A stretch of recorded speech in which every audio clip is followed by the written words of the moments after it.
Hi guys, this is a quick video to show you how you can rebind the keys that switch targets when you lock onto something. If you're like me and you've rebound the movement keys to be the arrow keys, you've probably lost the ability to switch targets because it's the same keys.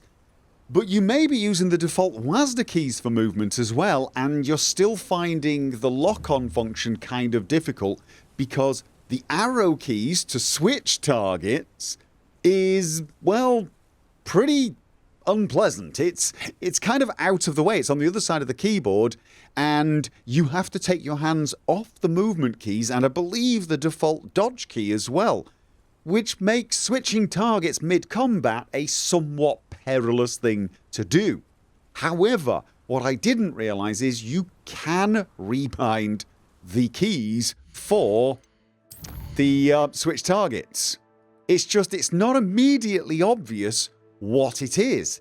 It's actually look right and look left, which is of course hard-coded to the mouse if you're a mouse and keyboard user, but if you bind the secondary to other keys, you will be able to use those not just for looking around. I mean, I can use them. I'm using them now for looking around smoothly, but you will also be able to use them for switching targets.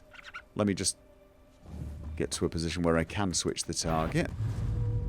There you go. You can switch targets using those new keys. And of course this means in the middle of combat those keys will be close to what you've set for movement and dodging. And it's that simple. It really is. It's pretty easy. I honestly think they should have labeled this better. Maybe look right / switch targets right, for example.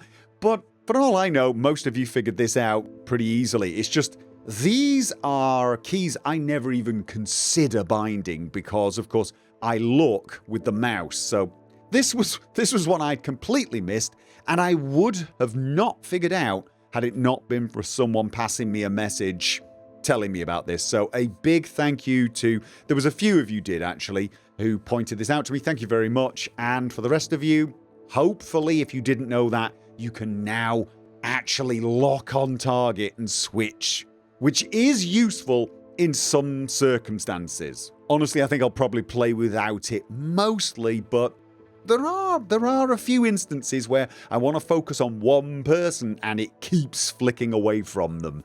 Now I'll be able to hone in on them and just keep hitting them with whatever I want to hit them with.